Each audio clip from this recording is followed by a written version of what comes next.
Yeah, I just opened that only. So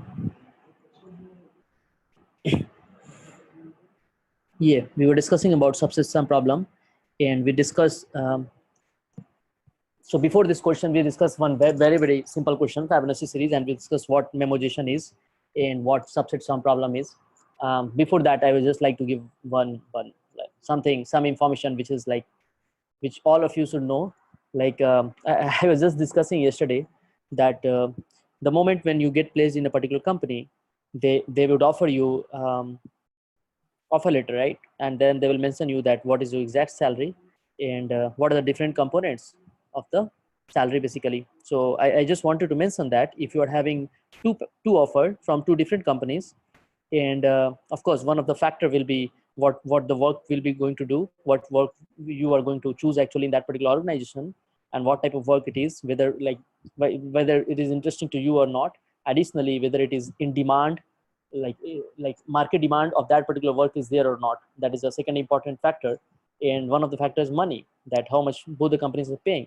So for example, if one company is paying 8 lakh and the second company is paying you 16 lakh, so of course you would like to go for 16 lakh. But the thing is that um, so companies nowadays try to make fool of students basically, because freshers don't have any idea about what should be the salary and like what are the different components in the salary, right? For example, yeah, CTC, right? So CTC means that cost to company. So cost to company means can anything. For example, there is a one company known as DistiSoft. So that company used to go to some good in ITs, and they used to pay 16.8 lakh per annum, something like that. That was the CTC, exact CTC. And I'm just telling you because I want that you all of you guys should know actually, so that you don't become like victim of fraud or something like that, or at least like, it should not be that you are not knowing these things basically. So what I mean to say is that the CTC may be 16.8 lakh per annum, but it may be possible that they are paying really less. For example, I was taking the example of DistiSoft. So DistiSoft pays you in hand 8 lakh per annum. So that means that in hand 8 lakh means that you will be kind of getting how much? How much? 60,000 to 70,000, right? So in between, but some taxes will be deducted in that. So you'll be getting 60,000 approximately. Let us assume for now, right?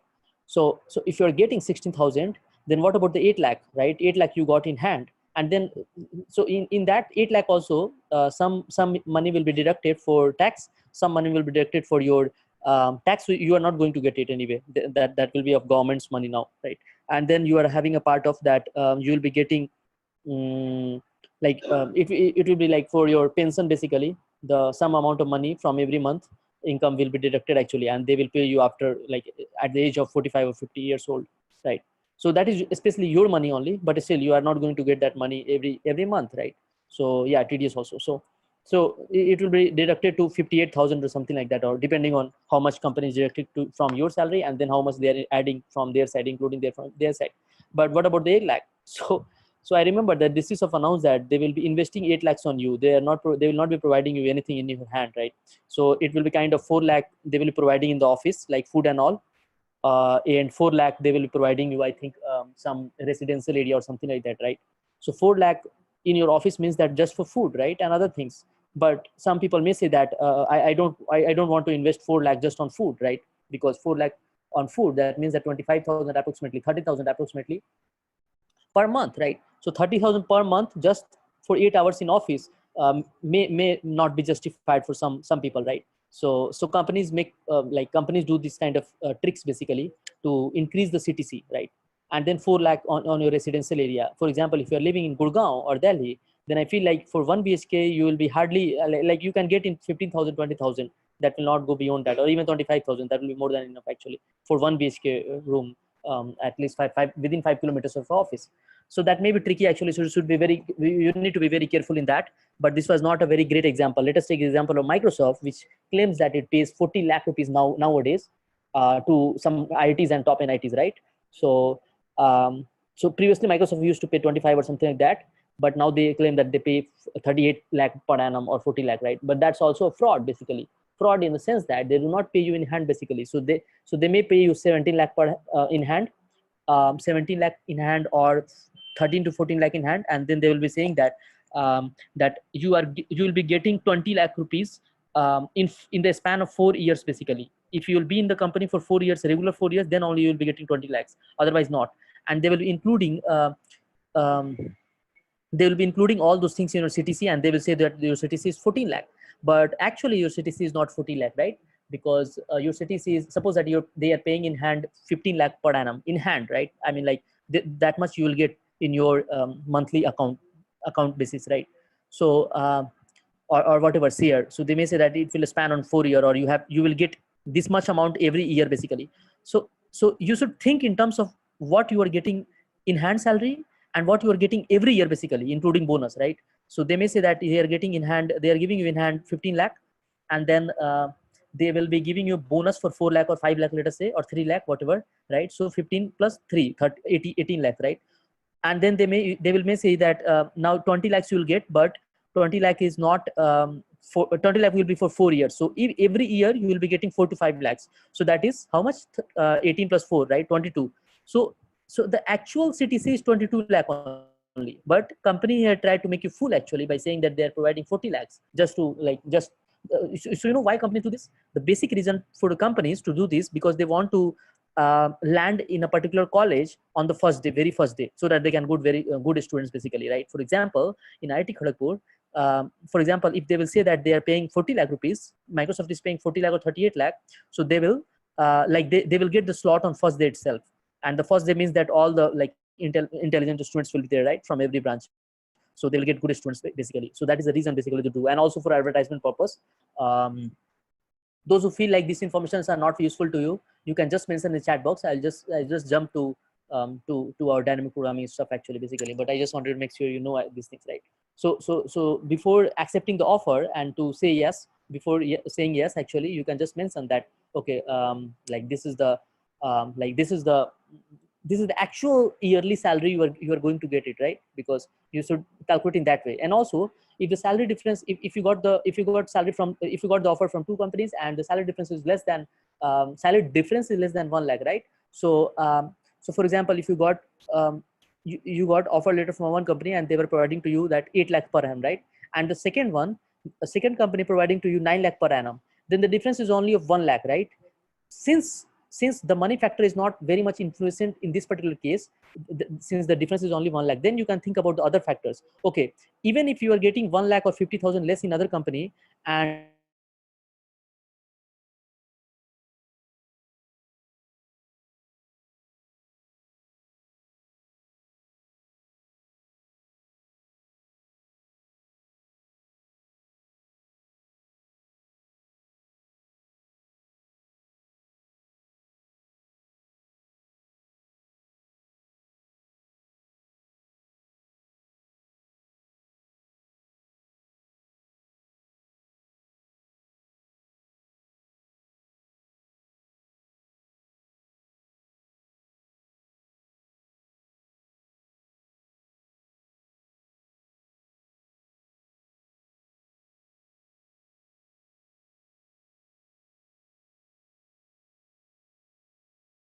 thanks. So so yeah, I was talking about that yeah. So if the difference of the salaries is very less, for example, if the difference is like of 50,000 difference or 1 lakh difference between two companies, then then you should think about the other factors too. That okay, what are the other factors you are having, right? The other factors in the sense that what kind of work you are going to do, what technology you are going to do, work on that company. So then you can compare actually. But yeah, but yeah, you should figure out basically how much exactly they are giving you in hand, and including bonus every year, and like shares every year, not like in the sense that like in the span of 4 years or something like that, right? So that may be tricky basically. So okay, so coming to um, so don't do silly stuff like asking for request of my desktop or something, right? So yeah, um, anyway, so this was thing I just wanted to know actually. So the highest paying company in India, in Indian salary, not I'm talking about the US salaries, right? So for example, 15 lakh per annum, what I feel like 15 lakh per annum if you are getting in India, that is equivalent to 60 lakh per annum US, according to life standard, life culture, and like what are the different expenses, different expenses in USA and the different expenses in India. That is a kind of equivalent thing. 50 to 20 lakh in India if you are getting, that is a kind of 60 lakh salary in USA, right? So yeah, cost of living, yep, exactly. So those things also matter, but yeah. So the most paying company in India is Tower Research, basically. So they pay you 40 lakhs, and they do not cheat you in the sense that they do not like make some trick or something like that, right? So they give actually 40 lakhs per annum in the sense that they will be giving 20 to 30 lakh rupees, and then they will be providing bonus actually 10 or 20 lakh like that, or say, or maybe. So 40 lakhs etc per annum, not on the span of 4 years or something like that. Even Amazon do that trick, basically. They tell you that you're getting this money on the span of 4 years or 2 years or 3 years. So you should calculate every year how much I am getting, right? And then there is a uh, okay, and then there are companies like Tower Research is the highest paying company, but it's something related to stats, basically, and stats and all other things will be asked actually in the interview. And then there is a company known as basically known as World Quant, basically. So that is a company of basically a financial company. Even the Tower Research is also a financial company. So World Quant is a company which hires quant, basically. So I am also a quant, basically, in JP Morgan Chase. So every bank or every financial organization may be having quant position, basically, right? So yeah, so World Quant pays you 40 lakh, I think, but they pay you in hand, right? Like they do not make fool of you, right? So you should be careful about those things, basically. And there are some other companies. I think Microsoft also pays in hand salary of 20 to 30 lakh, I think, or something like that, whatever. Goldman Sachs pays in IT Mumbai computer science department, or even IT Mumbai, they pay you 45 lakh or something in hand in India, right? So those are kind of highest package in India and salary distribution. Yeah. So so one thing in subset sum problem, I'm just reaching to fintech companies pays better than the product-based companies. No, that is not the case. Um, so my first company was FactSet Research System. That was like the company which landed on my first day in my college, basically, and I got placed in that. Second or third company was that. So I got placed at that. So anyway, fintech companies pays better than, no, it is not necessary. Fintech companies are also product-based companies only, right? Fintech means that, what is the meaning of fintech? Fintech means that um, fintech means that the company which makes technical products for finance, basically, right? So that is a kind of fintech. Fin means finance, and then tech means technology, right? So it's not a app, it makes technology products for financial companies, basically. So that is a fintech. So it is not that, so they come under the category of product-based company is that any company which makes some product, right? So that is kind of product-based company, right? So fintech is also a product-based company only, like FactSet is a product-based company. Other companies are also there, a lot of companies are also there, right? So that depends on case to case. There is no general rule is that for that, right? So yeah, so what I was telling yesterday class, in previous class, that subset sum problem. In subset sum problem, we discussed actually recursion, and then in recursion, basically, we discussed, you can see on the screen actually, I have already shared the screen, that on screen you can see that we have discussed the subset sum problem, recursive solution, basically.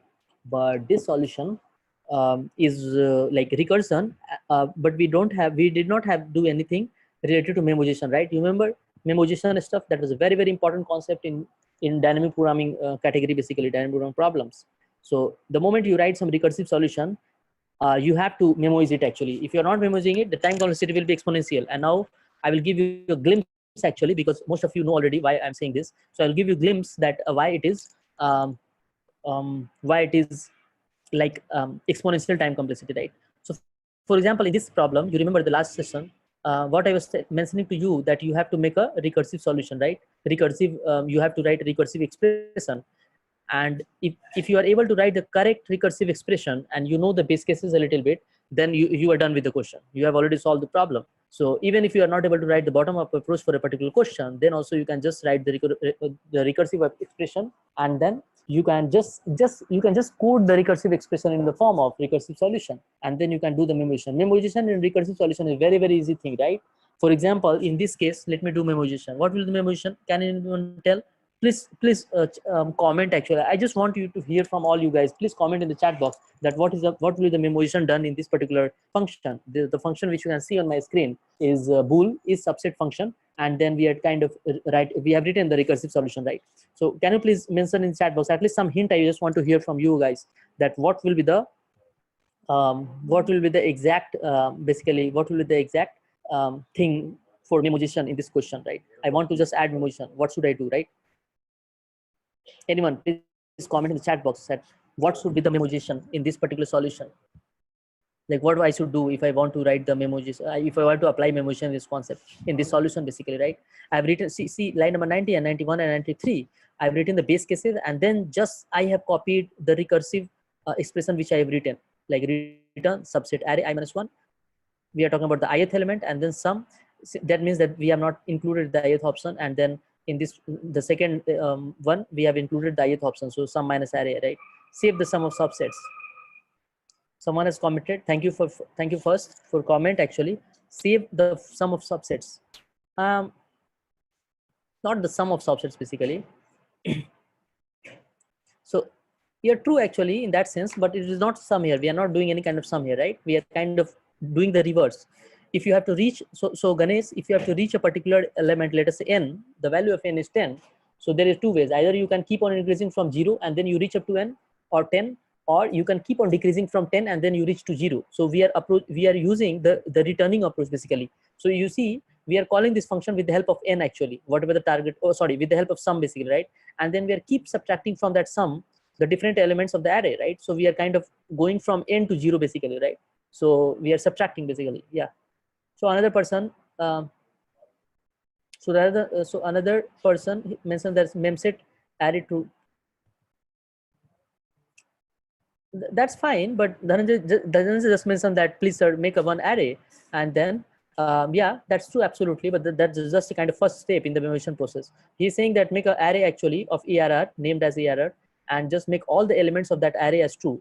Even ideally, I just mentioned in the last session that instead of making array to true, the array values to true, we can make array values as -1, right? And then we can check, right? So like that. So we'll be making one array here, and what will be the dimension of this array? Anyone? What will be the dimension of this array? Yeah, exactly, 2D. Why? Because you see, how are we deciding the dimensions actually? You see what the recursive expression you have written. You have written subset, line number 87, right? Array, the name of the array, and then I comma sum.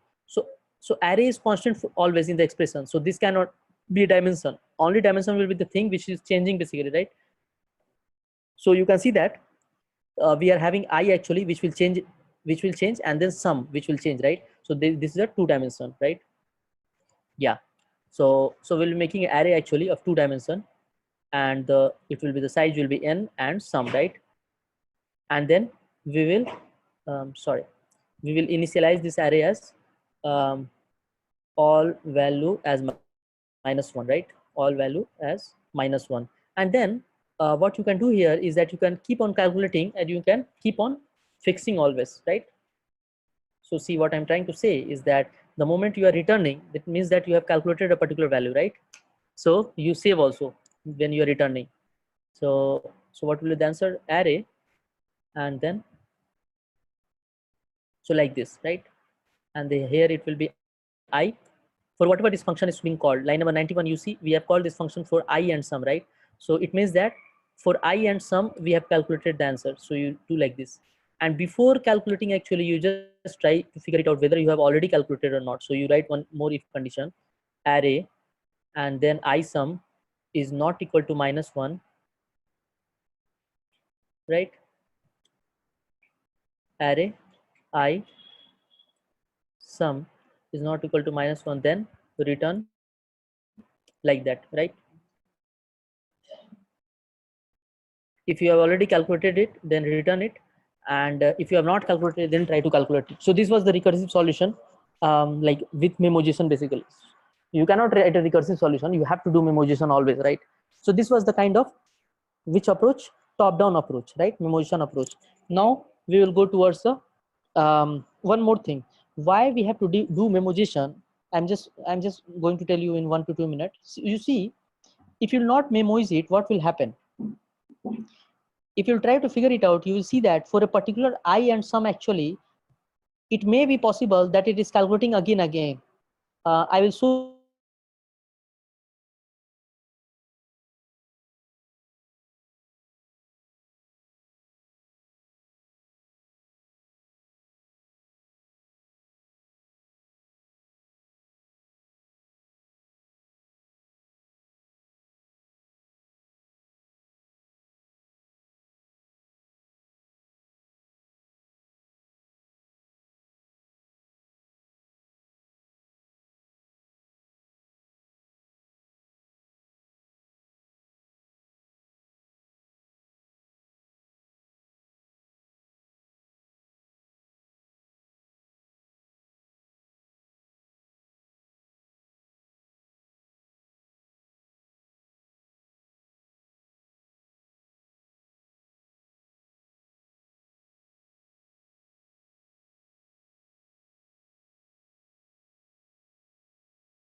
Sir, I think there is a problem from your side.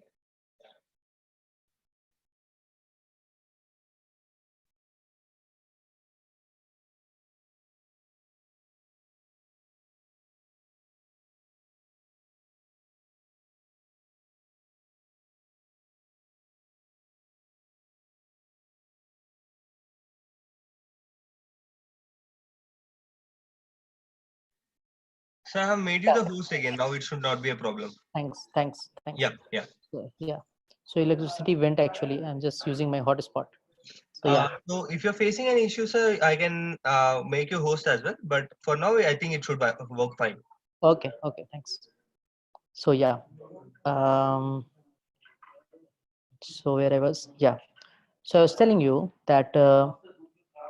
Yeah. So for example, if you're calculating the factorial of 5, so 5 into 4 factorial, 4 into 3 factorial, like that. And then again, we are calling it 400 factorial, let us say, right? So the moment we are calling it from 400 factorial, then again it will be 100 into 99 and like that. And then it will reach to 5 factorial. And then again you will be calling, right? So you see, since this is an example of one-dimensional dynamic programming problem, so you see that in the case of one-dimensional dynamic programming only, you are calculating 5 factorial multiple times. The moment we are calling for any n actually greater than n, right, after first time. So first time you will be calculating, that's good enough, but from the second times you will keep calculating those things, right? So you don't want to do that, right? So therefore you will be saving basically. So in the case of, and it becomes exponential actually, right? Because here it is like here it seems to be linear, but in the case of like subset sum problem, if you see, each problem will keep on like you can make a tree that how many times a particular for a particular I in sum a function is being called, right? So you can see that there in the tree you will be calculating a particular nodes value again and again and again, right? So in that sense actually, like it is not recommended at all that we will be like doing in that way actually. So therefore we memorize basically, right? So yeah.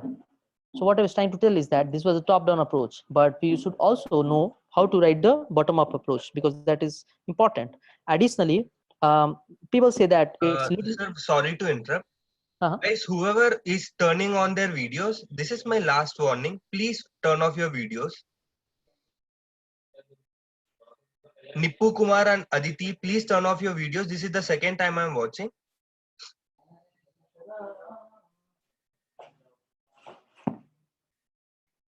Yeah, thanks, guys.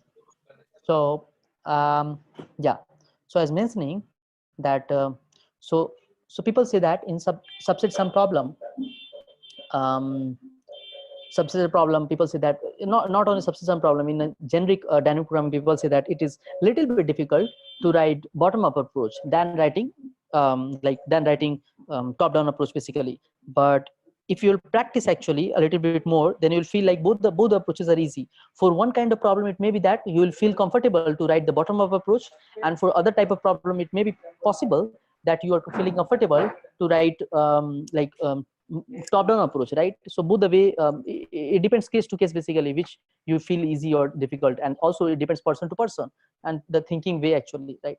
So so yeah, of course I'll making the tree, but not now, after the session or maybe something, because some people are requesting to me that can you please take the questions at the end basically, so that like other people will be like kind of like utilizing their time, right? So yeah. So I'll be just writing the solution for subset sum problem in top down approach, sorry, bottom up approach, right, in the actual dynamic programming way actually. So so now you should be having a very good and clear. Okay, I'm just going towards one basically. So you see, if the target is for last request in the chat box, if the target is how much, here we are having target of what was the target?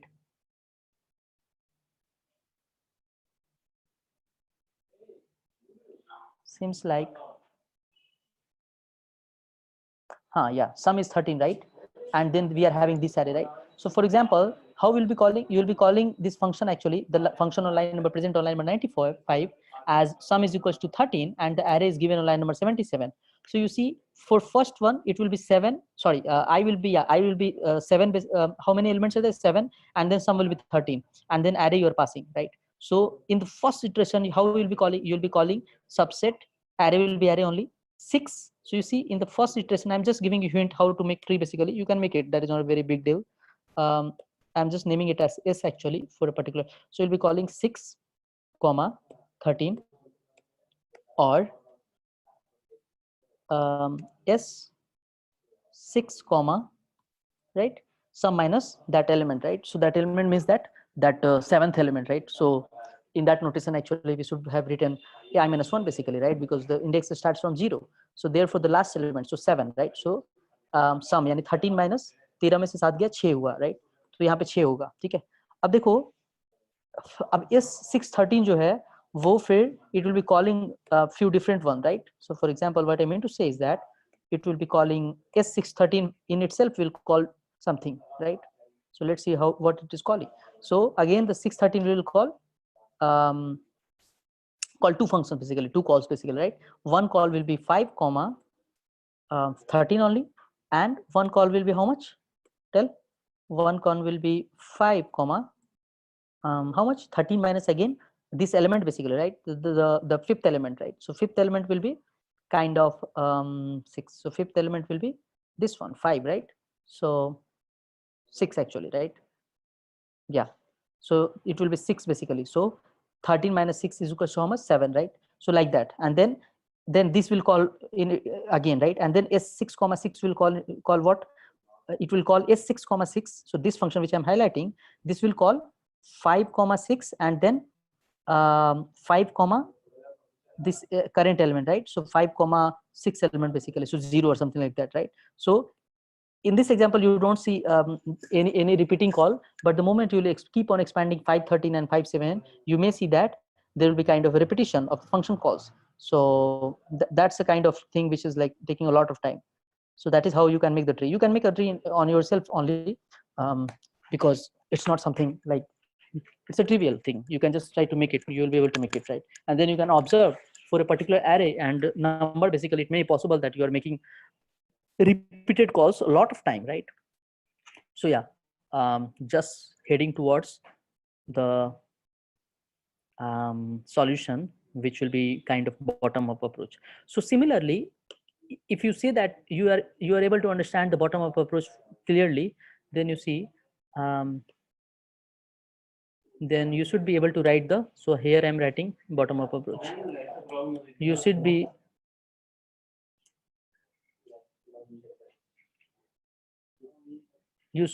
able to write the bottom up approach also. So here I'm trying to write the bottom up approach, right? So in the bottom approach, what you'll be doing, you'll be doing a similar thing, right? You'll be kind of doing, you'll be kind of writing a function, and it will be kind of like same function kind of subset, right? And then you will be making 2D array. First of all, you remember I was mentioning what is the difference between memoization with the recursion solution and then bottom up approach. Then I was telling to you that in recursion we make the array first, and then kind of we're kind of having like saving each and every value the moment we calculate that sub problem solution, right? But in the case of array, we'll be kind of using the same array, of course. What was the, that was the, so function parameters will be of course same, but there will be no recursion, right? So this will be array as I was using, this will be int10 as I was using, and int sum. Similar fashion we used to call the recursive solution, right? So here in the case of this one, we just make one. So let us name it as not ARR basically. So ARR. So see here on line number 92. One thing. Okay. Wait. So this is a subset. Let us say the name is subset here, right? And here also the name is subset. So don't get confused. What I'm trying to say is that the array elements are present in an array named as ARR basically, right? And the solution will be saved in this array basically, which is named as subset basically, right? So see, we are calling is ARR, means that the array elements are present in this. So like that only, we'll be making a subset array. And you know the dimensions, right? The subset array dimension is n or n plus 1 if you want to start from 1 basically, or the sum value. right? Or sum plus one. People, you will see generally in the competitive programming, people will always use sum plus one, in plus one, so that they won't get confused actually in the future if they want to start the indexes from one basically rather than zero, right? So like that. What I mean to say is that please keep eye on the indexes basically, because of index mismatch actually you may get in trouble actually. And this is the reality that most people get like trouble in the interview, in the not interview, I would say, in the competitive programming, like live competitive programming session, people get confused basically because of the indexes. It takes a lot of time. So it's always a good practice from the beginning itself. You keep you keep an eye on the indexes actually, how you are going to manage the indexes, what are the first element in the for loop or something like that, right? And I want to make all these elements as 0, right? So some of this question, submit this code on platforms like LeetCode, means take sample question from there and submitting there.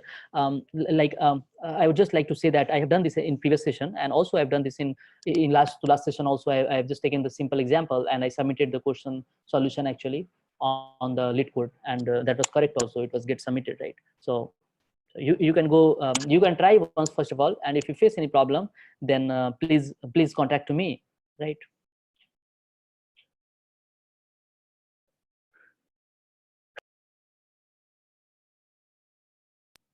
Sorry guys, yeah.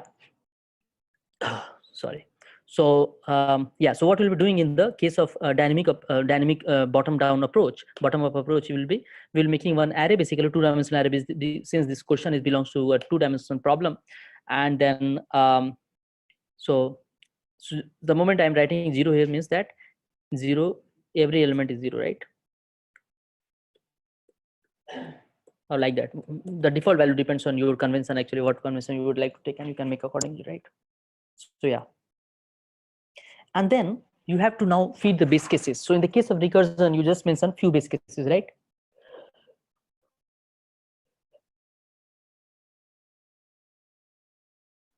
Yeah. So in the case of recursion, you just wrote the few base cases, base cases basically. But in the case of bottom-up approach, we need to think. So in the case of bottom-up approach, how we think basically. So whatever array we have made actually, two-dimensional array here, subset n plus 1, sum plus 1. So we need to have a clear and very clear idea about what is the definition of that array actually. So the moment I say the definition, that means that what that particular two-dimensional array is saying to you, right? So what is the definition here?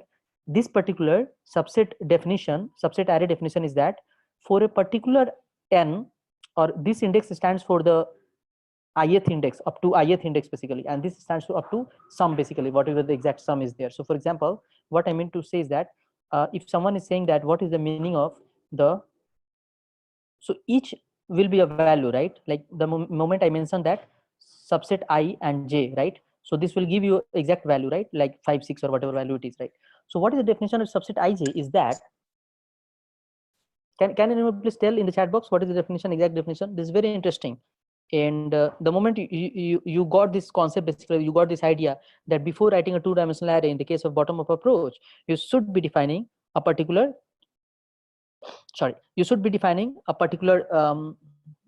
like what is the definition, what the subset ij means that, right?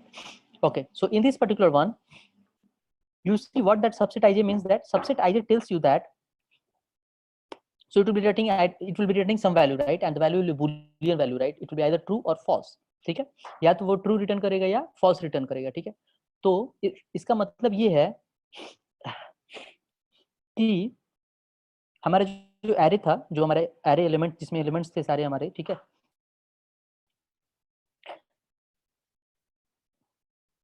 ऐसे लिखो ज़रा better रहेगा. This subset ij ये बताता है कि अगर ये ट्रू है तो इसका मतलब है, अगर मान लो ये ट्रू वैल्यू दे रहा है तो इसका मतलब है कि ith i क्या होगा, j क्या होगा, सम होगा, राइट? तो फॉर सम j मतलब देखो सम जो है क्या, वो सेकंड डायमेंशन रहेगा, राइट? तो for some j, if you are taking the elements of the array 0, 1, 2, 2 up to ith element, then with the help of 0 to ith element of the array, we should be able to make the sum j basically. एक बार फिर से repeat कर रहा हूँ, ध्यान सुनो मैं क्या बोल रहा हूँ। सबसेट आईजे किस बात को रिप्रेजेंट कर रहा है, तो मैं ये बोल रहा हूँ देखो ith एलिमेंट क्या था, इन ith क्या था, फर्स्ट टू डायमेंशनल एरे का फर्स्ट एलिमेंट क्या इंडिकेट कर रहा है बेसिकली, ये इंडिकेट कर रहा है कि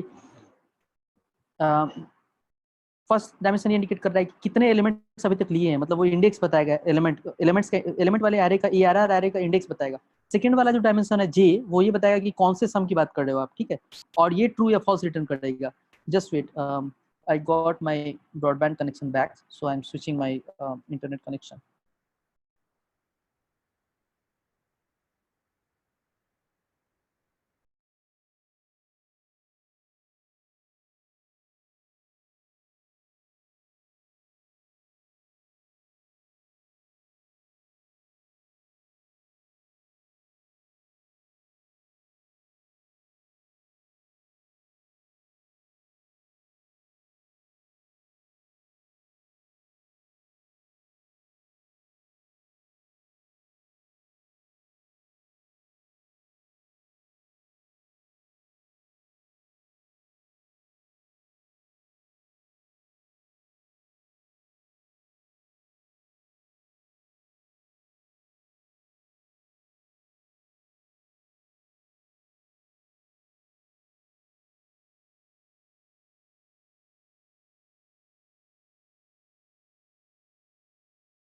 Yeah, so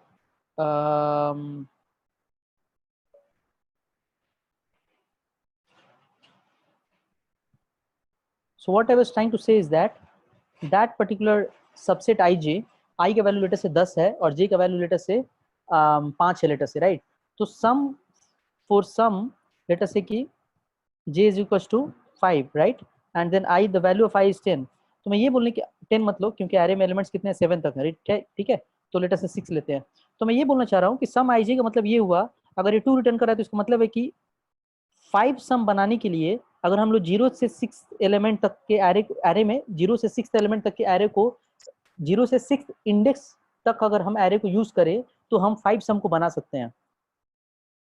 फिर से रिपीट कर रहा हूँ मैं, ये बहुत इंपॉर्टेंट है, बस आप समझ लो। और मे भी आप लोग समझ चुके होंगे already. Those who got the concept actually can you please post in the chat box. I am trying to say the subset IJ का मतलब होता है, अगर वो ट्रू रिटर्न कर रहा है तो इसका मतलब हुआ कि जे सम बनाने के लिए अगर हम लोग एरे के 0 से ith इंडेक्स तक के एलिमेंट्स को लेते हैं तो it is possible to make J sum. This is what the subset IJ reflects basically. Is this clear to everyone? Anyone in the chat box please post, is this clear? फिर से मैं repeat कर रहा हूँ, subset IJ का मतलब क्या होता है कि जे सम को बनाने के लिए अगर हम लोग एरे के 0 से ith इंडेक्स तक के एलिमेंट्स को यूज करें तो it is possible to make J sum basically, right. तो ये इसका मतलब हुआ। याद करो सबसे बड़ा प्रॉब्लम था क्या? सबसे बड़ा प्रॉब्लम था कि हमको एक गिवन टारगेट दिया हुआ है, सम दिया हुआ है, और हमको एरे के एलिमेंट्स को यूज करके बताना है कि किसी भी सबसेट को यूज करते हुए कितने सबसेट होंगे, 2 का पावर n सबसेट्स होंगे, राइट, पावर सबसेट। तो हम किसी भी सबसेट को यूज करके अगर सबको सम करें तो सबसेट तो टारगेट बन सकता है नहीं बन सकता, राइट। तो दिस वाज द क्वेश्चन। तो ये डेफिनेशन होता है। तो मैं ये बोलना चाह रहा हूँ for each and every dynamic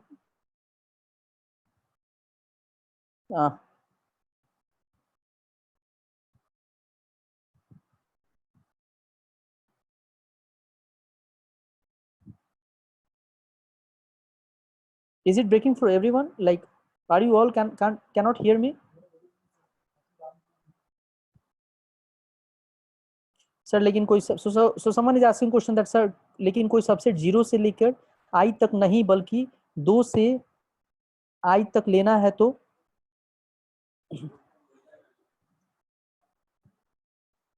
good question. So he's asking first of all why my screen got, yeah, so he's asking, someone is asking to me the question that if we need to take some subset which is not from 0 to I, right, it is from 2 to I, then what will be the solution? Can anyone please answer this question?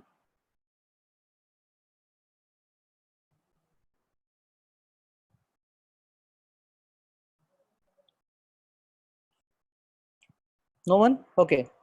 So see, Godfather, what I trying to say is that even if you take the case from 2 to I, not from 0 to I, then what I mean to say is that in this particular definition of subset array, 2 to I belongs to 0 to I only category only. मतलब समझ रहे मैं क्या बोल रहा हूँ? मैं बोल रहा हूँ कि 2 से I तक का जो आप बोल रहे हो कि उस इंडेक्स को अगर हम लेंगे तो वो 0 से I वाले में ट्रू कर देगा जाके, मैं ये बोलना चाह रहा हूँ। मतलब वो आप समझ रहे मैं क्या बोल रहा हूँ? मतलब वो 2 से I तक को नहीं, मतलब देखो आप बेसिकली डिफरेंशिएट करो, सबको ध्यान सुनो इस कॉन्सेप्ट को। He is basically trying to differentiate between the 1 dimensional and 2 dimensional. आप जो सॉल्यूशन सोच रहे हो उसमें 3 डायमेंशन लेना पड़ेगा। आप समझ रहे हो मैं क्या बोल रहा हूँ? मतलब देखो हर पार्ट को मैं 0 से लेके I तक अगर रिप्रेजेंट करूंगा तो पूरा का पूरा एरे जो है वो 1 डायमेंशनल में, मतलब कि I index in itself is sufficient to define your all things, right? But in your case, if you are taking from every index A to B, then you have to define in a 2-dimensional way, right? So ultimately the approach should be in such a way that you should try to decrease the number of dimensions, isn't it? If you keep on increasing the number of dimensions, then it may be possible that you will be taking more time. So what you are thinking is also correct solution, but the time taken will be more because you'll be using a 3-dimensional in that sense, right? And if you're using 3-dimension, the time complexity will be more, and it may be possible that your time will, like your solution will time out, right? So अभी वाले solution में क्या होगा कि तो हमेशा हमारा गोल होता है, आप फ्यूचर में देखोगे हमेशा हमारा गोल क्या होता है कि मोर डायमेंशन से लेस डायमेंशन पे लाने के लिए क्वेश्चन को ऐसे तरीके से रिकर्सिव एक्सप्रेशन लिखो कि वो 3 डायमेंशन से 2 में आ जाए, 2 से 1 में आ जाए, ऐसा करके, मतलब कि जितना कम डायमेंशन में पॉसिबल हो जाए सॉल्यूशन उतना ज्यादा better, isn't it? Why to go for a more dimensions if you are able to solve, if you can solve a particular question in a like less way, right? In a less number of dimensions. So it is not advisable at all. Sir, he is asking that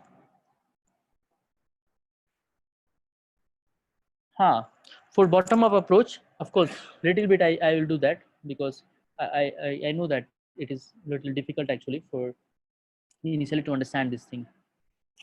Let me write code, and then I the moment you'll keep on getting statements, you'll be able to. Yes, just wait, I'm just plugging in my charger.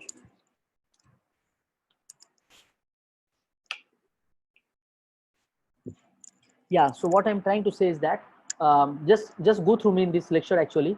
Who asked this question, Godfather? You will come to know about those things more clearly the more I will write the code actually. So just look at the code what I'm doing.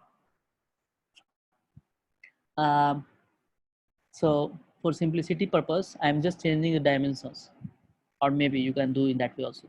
That is not an issue, right?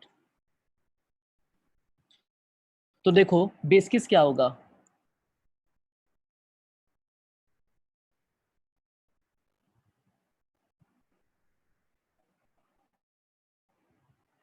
Yeah, all the system will be live on this ID only. There will be no change in ID. Yeah, ID same. So base cases, what were the base cases actually? So you see, I have changed the dimension difference basically. The dimension definition I have changed. I've taken the first dimension as sum basically, right? So and the second dimension as the index actually, right?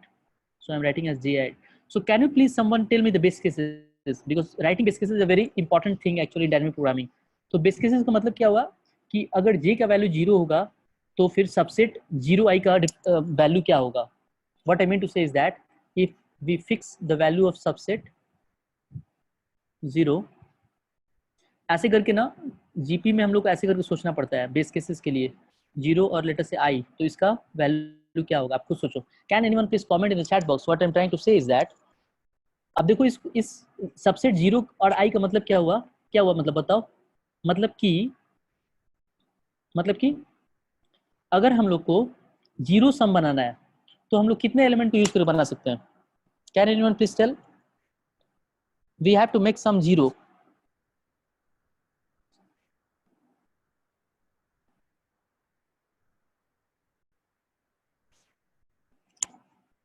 What will the so someone has commented that no elements. So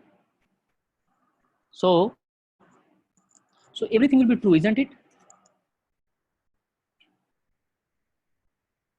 Are you getting confused with that change of dimension actually? If you are getting confused, let me do that one only. I am changing the dimension again as the previous one so that you don't get confused. What I am trying to say is that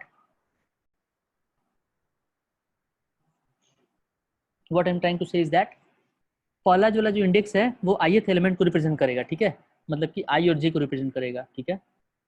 और second वाला जो index है, second वाला जो dimension है वो सम को बताएगा बेसिकली, ठीक है।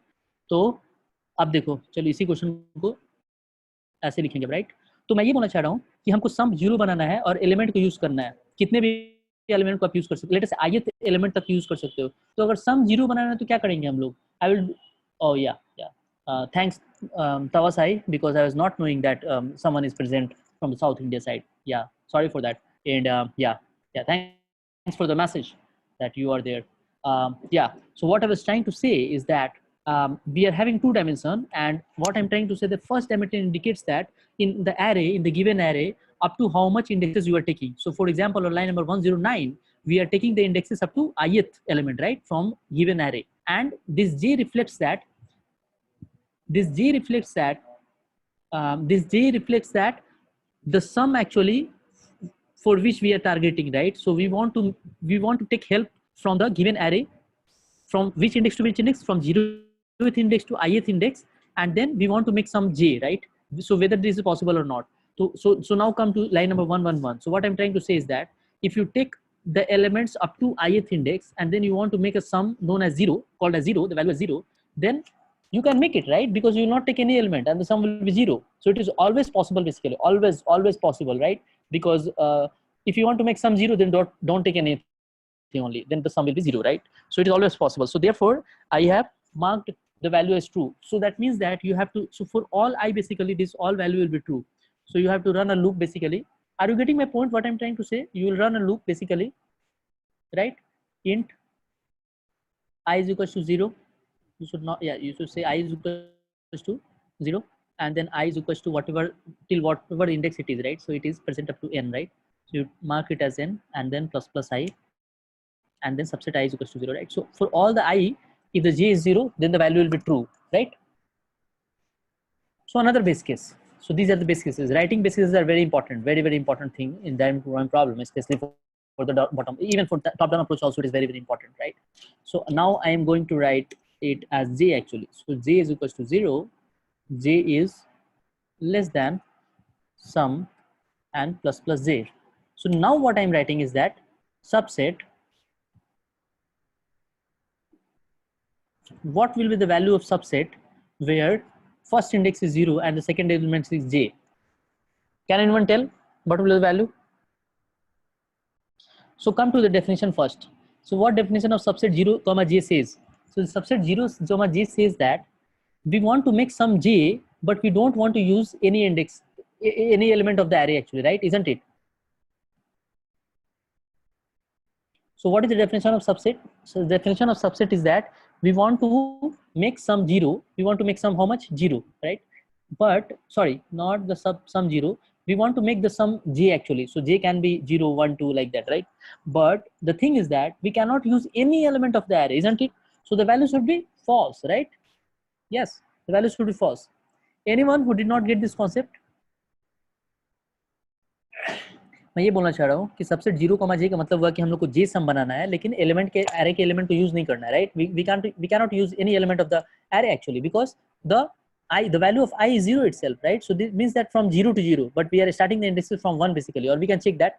So initially what I'm trying to say is that the value will be false basically, right. Anyone who did not get this concept for this base case? This is very important actually to know the exact why the base case value is that much actually. And now it is very simple, very simple now. If you are not able to grasp some concept, please post in the chat box. And now it is very clear. You just keep on doing this. I is equals to, so for 0 you have already calculated. So I is equals to less than, up to let us say n plus I, right. And then so you know what, since you have declared that, so since this is a two-dimensional programming problem, since you can see that you have written the recursive expression at 2-dimensional, you have made the two-dimensional array basically. So till now, at least you should be very much clear that this question belongs to a two-dimensional dynamic programming problem, right. You have a 2-dimension. So what you need to do is that you need to fill out all the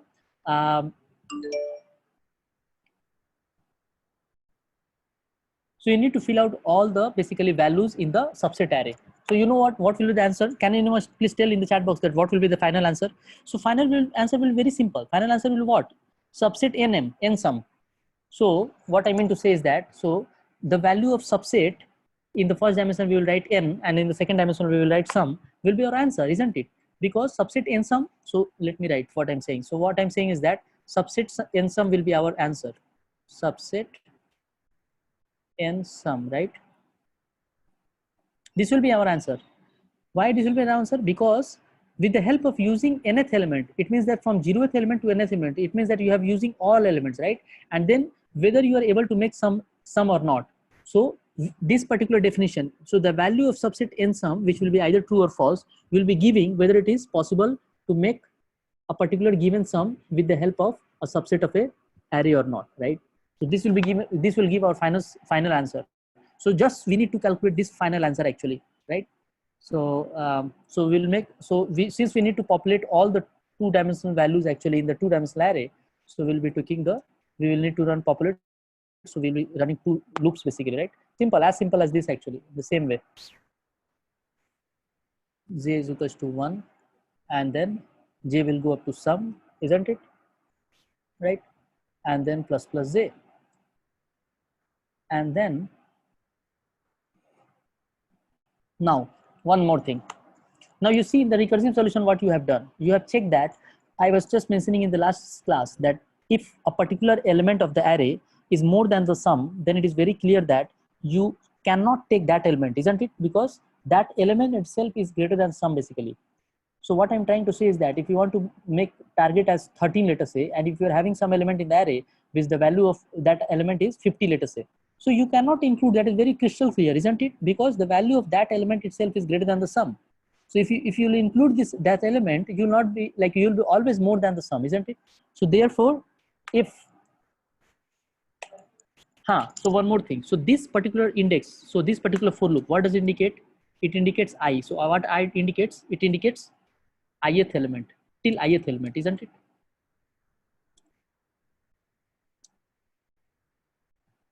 Till ith element. And it will talk about ith element always. It will talk about ith element. Right? And what this second loop stands for? The second stands for sum actually, which we need to check, which we need to make. We need to make means that we need to check that whether it is possible or not.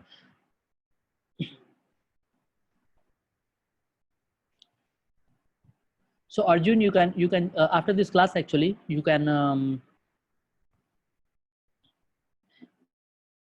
if you are present on the last class, then I think you should be able to grasp more about it. If you are not present in the last class also, and you are not getting it out at all, then please reach the host basically.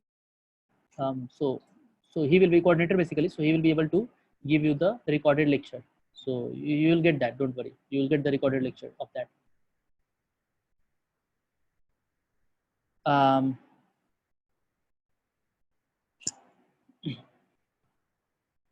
Yeah, sure, I'll be doing that. So yeah, so what I mean to say is that, so this for loop always stands for sum. Please listen carefully. Of course, I'll be taking table and all those things. Why I'm saying that, if you listen me completely carefully, then at the end actually you'll be able to understand it. Even if you're not able to understand it, I'll just repeat something and then you'll grasp all the things. But please listen me carefully. So so this for loops, what it is standing for, you should be very clear by now, right? Because I have commented there, right? That first loop is standing for we are talking about the ith till ith element, and then we are talking about the ith element basically. And second loop stands for sum actually, right? So if some value, for example, so we are having an array, given array as ARR, right? So if ARR I minus 1 is greater than J, so then what does that mean? It means that you cannot take only, isn't it? So in that particular scenario, subset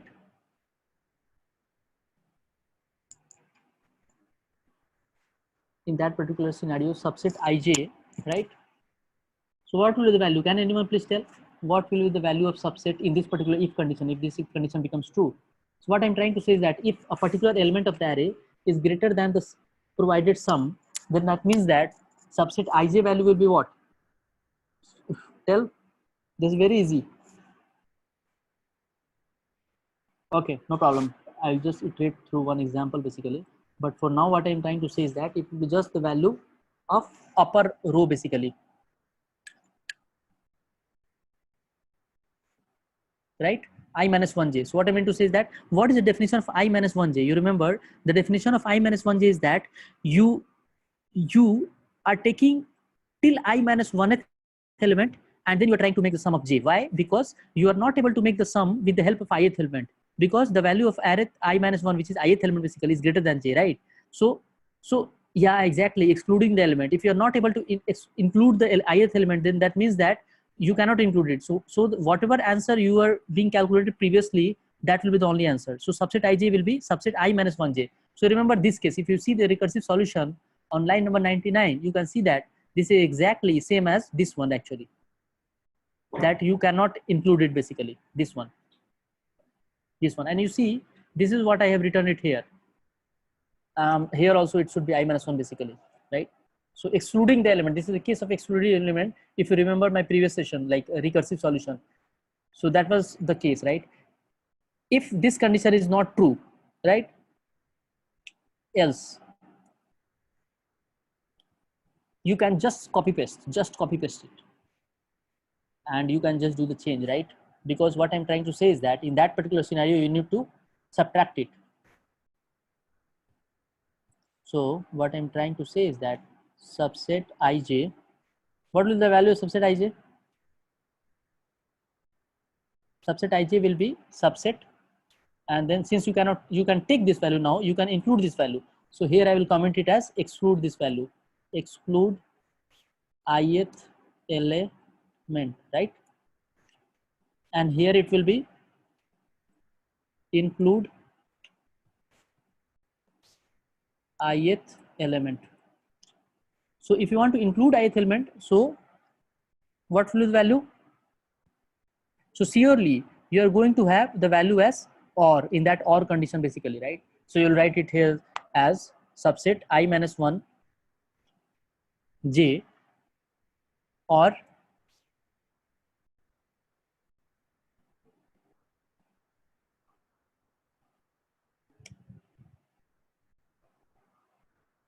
what? You'll just subtract it, right? You'll subtract the value if you are kind of including it. So this will be I minus 1, that is for sure, and then that will be j minus array I minus 1. So you see the recursive solution, you will be able to know the recursive solution exactly. Yeah, exactly. So this was the bottom up approach actually. So both the approach are like simple only, but it may be possible that you will feel one approach in one particular case to be easy, and in the second question you may feel like the first approach is your second approach, depending on the question and your thinking way actually. It depends which is seems to be easy to you. So let me take one example so that you guys can know it completely. So what will be the time? One thing I just wanted to memoization is always it is not memorization, it is memoization. So I think the spelling will be MEMOIZATION anyway. So memoization is more intuitive, yes, but so what will be time complexity of this solution? Can anyone please tell? No. What will be the time complexity of this solution? And by the way, this question was asked in Amazon, Adobe, all the companies basically, right? So this question was asked in Adobe, this question was asked in Amazon, this question was asked in Distrysoft, which I was mentioning. This question was, I think, a lot of companies basically, right? This question was also asked in, what was that company name? AG Soft. One company is there, Software AG. So this question was also asking, not n square. The solution is not n square.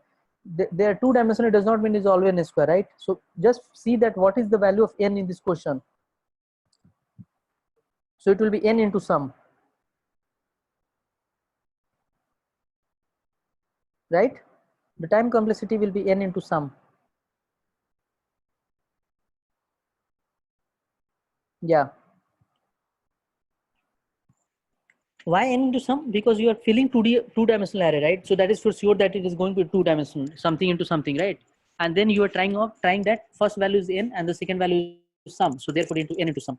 Now you see, the moment we were discussing dynamic programming and we mentioned that the power subset can be 2 to the power n. So what was the value of 2 to the power n? That is a kind of exponential, right? So from exponential, it got decreased up to n into sum. But there is one catch. In the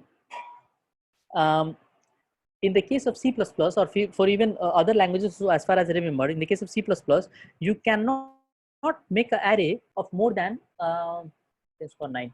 You cannot make an array of more than 10 to the power 9 actually, even if it is one day, right? So for example, if you are making an array, two-dimensional array, and the values are, let us say 10 to the power 4, the value of n is 10 to the power 4 and the value of sum is 10 to the power 4. So what will be the number of elements in the array? 10 to the power 8, right?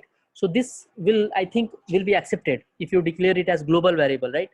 So this will be accepted. But if you go beyond that, you're like, you'll not be able to code it actually. The compiler will say that like your computer will give the error or something like that, that it is kind of like out of memory or something like that. Because you know what, for one program, like compiler will always, or your computer will always allocate a particular memory basically. So if you cross that particular memory, beyond that memory, so you will get a you'll get a out of memory error or something like that. So yeah. Oh sorry. So so what I was trying to say is that so the time complexity of this particular one is n into sum, while the time complexity of, you see, what was the time complexity of that that very brute force, right? It was 2 to the power n, because there can be n subsets in a particular array, right? So if the value of n is very large, for example, the value of n is more than 10 or something like that, the brute force approach, which was the kind of finding all the subsets and then try to sum it and then see that what is the value, will take a lot of time actually, because it's exponential. While the n into sum may be possible that it will be get done into n into sum, and the value of n and sum is less, so it can be done actually. So this is the benefit of dynamic programming problem, that even if for a particular problem there is no other solution, then also if you can write some recursive solution which you can solve in the form of sub problems, and then you can use the sub problems to solve the actual problem. If you are able to write a if you are able to write a recursive expression, then you can solve a problem with the help of dynamic programming. And you know what, this is great, this is huge, because there are a lot of problems in the real life which we don't have a solution, which we don't have any algorithmic solution like that. So for at least a small number of n, you can, or a small number of n and sum, you can solve this problem very easily with the help of dynamic programming, and it will not be exponential time. Now, if you say that, sir, I cannot create the odd array of more than 10 to the power 8, so what you can do is that you can, like, what I mean to say is that it is a limitation of hardware basically and your software. So you can increase that limitation, right? So you can you use some other platforms basically where you can create the huge array and like that, right? So that is possible actually, and the time complexity will be also be less. It will just kind of something into something. So like that. Anyway, so I will just what I will do, I will just go through the one array basically, and then I will tell to you that whether it is possible or not. This is very important. I just wanted you to know basically that top-down approach, how to solve. And there are plenty of questions on this topic. So I request all of you, please go on LeetCode and CodeShape website. And LeetCode, I already showed to you that how to filter for a particular dynamic programming problems, right? And you solve all the easy problems first. Then 1-dimensional, 2-dimensional. You can go for 3 and 4-dimensional, 5-dimensional also. So let me take an example, and let us say that there is one array. Please see, for those, I'm doing this for those who were not able to get at that time. The array is 100, 50, 70, 40, DDD, DDD, and then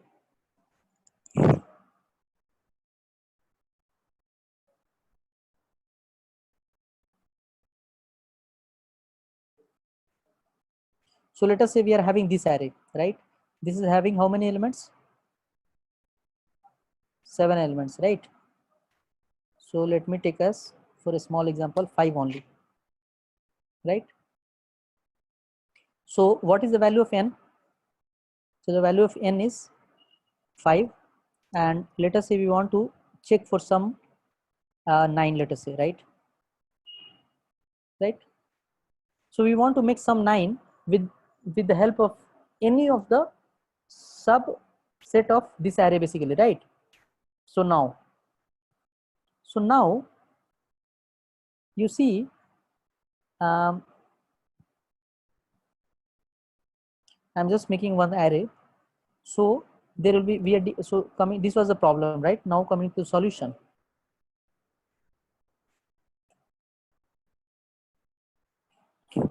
Coming to the solution, we declared one subset, right? Subset array named as subset, right?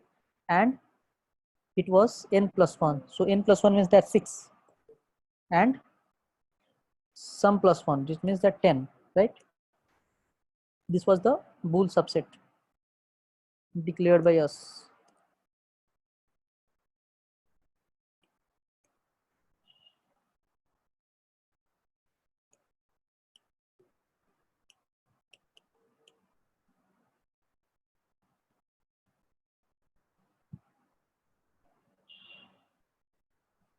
Right? And then subset ij means the same. If it is true, that means that we can make the sum as j with the help of ith element, till ith element, right? And then you see what we are doing. I'm just executing the line number 111, like I'm just entering in the for loop, basically, right? So let me enter in the for loop. So what happens? So we are making one array, right? So how I'll make the, okay, let me make one as 0, 1, 2, 3.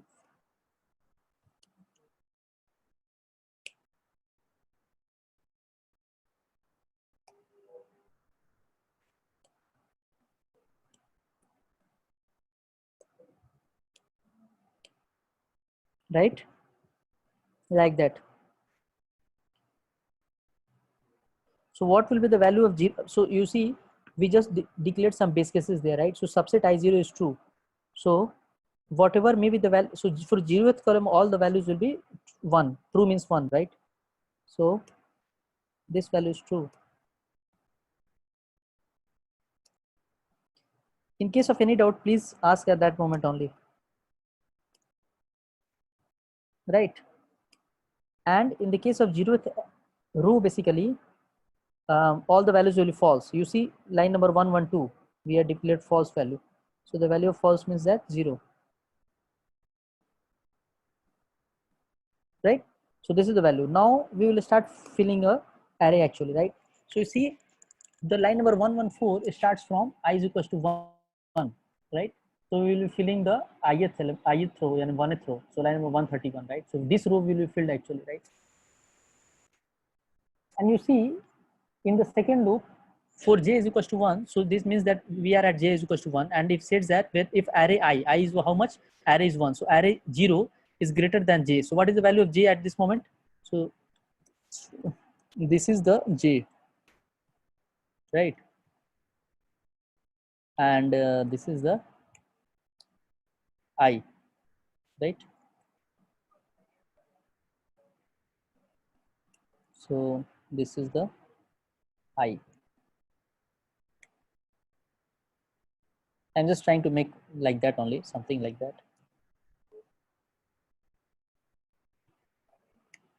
Right? So rows depends, rows is indicating a number of rows, like 0, 1, 2, the whatever rows are there, 0, 1, 2, and then columns are depending the j actually, and the rows indicating about I, right? Today was the day of essential algorithms. If that is the case, then this is the most essential algorithm, dynamic programming, right? So yeah. And also like other algorithms basically. So what are remaining basically is, if you talk about the other algorithms, dynamic programming, apart from dynamic programming, greedy algorithm is remaining, and then what else are there? Greedy is there, backtracking is there, greedy is there, and then divide and conquer is there, right? So so greedy is very easy. I'll just discuss one question. Grid is very easy. If you talk about backtracking, so if you're very much clear about dynamic programming, you should be able to solve backtracking also. It is something similar, but not exactly same, right? And then if you talk about the other one, divide and conquer, so that is also not a like very difficult, but yeah, we will discuss one or two problem on that, right? So yeah. So anyway, let me just complete it. Subset 0, 0, 0 hoga.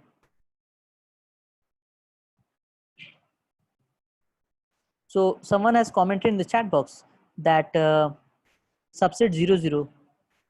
So whenever you get confused about a particular value, just try to think what is the definition. So definition was subset IJ definition was that if you want to make what? Tell. If you want to make ith, if you want to make sum j basically, so you want to make the sum how much? Zero sum, right? So this is sum basically j, or you can say that sum, so that you don't get confused, right? And this I means that up to ith element, right? So you want to make sum 0, so that means that you don't include anything only, right? Yeah, exactly. Yeah, you got it. So therefore it is no, it will be 1 actually, according to me. Make 0 and you have no element in hand. Okay, you are starting it, you are starting it from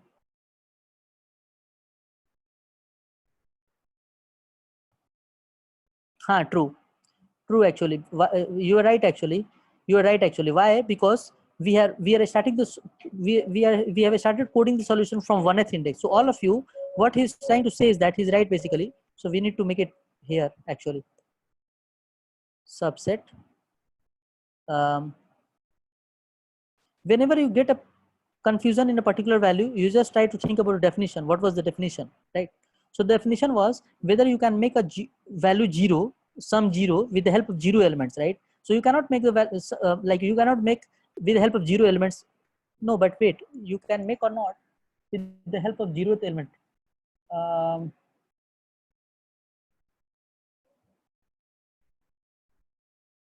I think it's still 1. I think it's right, Godfather. You see what I tried to say initially. I said that whenever you get confused and you try to think in the definition of the subset basically. So what was the definition of subset? So you mentioned that we want to make 0 value, we want to make some 0, and you have no element in hand. So therefore it is 1. Why? Because 0 can be made by anything. Even if you don't have anything, then also the value is 0. So 0 is the kind of default one. So therefore the value should be 1. So that is correct. So let me change it to again 1, right? Okay. Did you get Godfather? Did you get that? What? Yeah. Okay. So anyway, something got changed. Seems like, yeah. Seems like someone else is also editing. So yeah. So now, what will be the definition according to this? You see, line number 117. If array I, so 1th, we are talking about the 1th element. So 1th element is how much? First element is how much? 5th. 1th element is this one, right? So 100 is the 1th element. But since this value is greater than how much? Greater than 9 basically, right? So we cannot take this element only. So if you cannot take this element, then subset ij will be just, it will copy from the above array, above row basically, right? So in that way only, it will be copied from up actually. So the up value is 0, right? So this will also be 0. Did you get everyone what I'm trying to say? What I'm trying to say is that if you cannot include this element, if you are kind of excluding this element, then the value will be from upper one. From upper one, like I minus 1 se directly copy kar lena, right? If you cannot include this element, if you can include this element, so that means that, for example, let us take that we want to make the sum 2, right? So since this is also the same way, so you'll just copy it from up. So like that. Did you get this values entry? Because with the help of first element, which is 100, you cannot make up to sum 9 basically, because 1 2 3 4 5 6 7 8 9 is less than 100. So to make the sum 9, you cannot include the value 100. If you cannot include the value 100, then it means that you have to exclude it. And the case of exclusion, you remember, you see line number 117. On line number 1, if you want to exclude it, then the subset ij will become subset I minus 1j. So you just copy it from upside, right? So like that. So now come to the second element. You got it, all of you, at least most of you got it, got the solution what I'm trying to say. If you cannot include the element, you see I've written here that subset will be this one, right? So this will be copied from here. Now come to the second element, right? Come to the second element. Second element is what? 4, right? So if you want to make sum 4, so again it will come here and it will not go in if condition, line number 117, it will go to else part, right? Because 4 is less than 100, sorry, 4 is less than 9 basically, right? So it will go in else part. So subset ij will become subset I minus 1j. So subset I minus 1j is how much? 0 basically. So 0 or, so this value becomes 0 or, it is or symbol, right? So 0 means false, right? So false or, so if this value becomes true, then it will become true, right? So subset I minus 1, but subset I minus 1 will be there from the upper array, from the upper row basically. We need to extract 9 minus 4 basically, right? So 2, yeah, 9 minus 4 basically, so 5. So see, the fifth value is 0 here. Fifth value is 0 here. So this means that 0 or 0, so 0 only, right? So this value will also be 0 actually, like that. So you keep on filling this array. Then again you see, with the help of so since the upper row is always 0, right? So since the upper row is always 0, so these values will be always 0.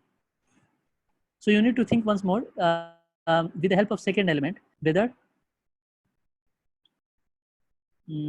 whether you can make the value 1. Yeah, 1 you cannot possible, because for the second, okay, wait.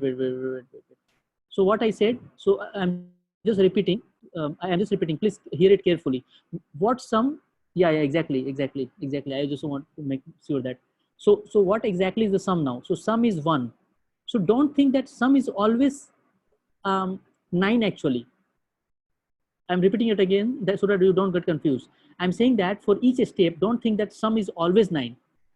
So we are talking at this point of time, we are talking about a sub problem where j is our sum, not the sum. So 9 is not our sum. So our sum is j, and what j is here? So j is the column actually. So which column it is the second column. So the value of the column is 2 actually. So we want to make sum as 2 actually with the help of which elements 0, 1 up to here. So we are talking about the second row. So that means that we can use 0th element, 1th element, 0th element nothing, 1th first element and second element. With the help of using first element and second element, whether we can make a sum which is j basically. So j is 2 here, right?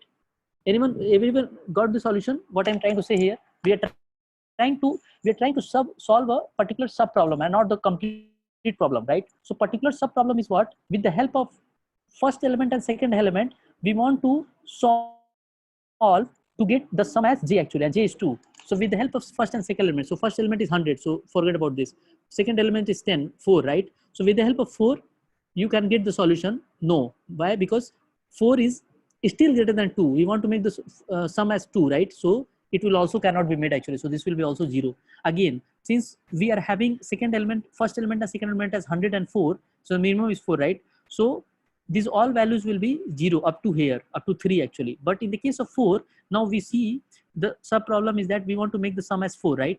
So we can make it, right? Isn't it? You come to the code. If you are not able to perceive it from here itself, from the definition, you come to the code. You see in the code we have written that if the current element is greater than j, but the j is how much? 4. It is not greater than j, it is equal to j, right? So it will come in else part. So else part will become subset I minus j, upper part, right? So upper part will be 0. So this means that excluding it, we cannot make. So now let us try to include it basically, the second element, right? So if you include it, what I'm trying to say is that subset I minus 1 in the previous row. So subset I minus 1 means previous row. Now talk about which column, right? So column is j minus. So j is how much? 4 here, right? So 4 minus this element, array I minus 1. It means that I is 2, right? So 2 minus 1, 1. So array second element. So second element is 4. So 4 minus 4, how much? 0. But you see, second 0 is 1. The value of, मतलब कि आप समझ रहे हो ना मैं क्या बोलना चाह रहा हूँ? मतलब कि 0 वाला 0 तो बना ही सकते हो ना, 0 तो कभी भी बना सकते हो 0 सम को, तो इसीलिए ये वैल्यू 1 हो जाएगा. तो देखो हम लोग को एक यहाँ पे 1 मिल गया. ठीक है, समझ रहे हो सब कोई मैं क्या बोलना चाह रहा हूँ? कि दोनों वे से सोच सकते हो. अगर आप कोड लिख चुके तो कोड से सोचो. If you have written already the code, then you can think from code point of view. If you have not written the code till yet, you can think from the point of view of definition of subset, right? So definition of subset ij, we are trying to solve a particular sub problem every time, I for a particular I and j, right? So j here is 5, right?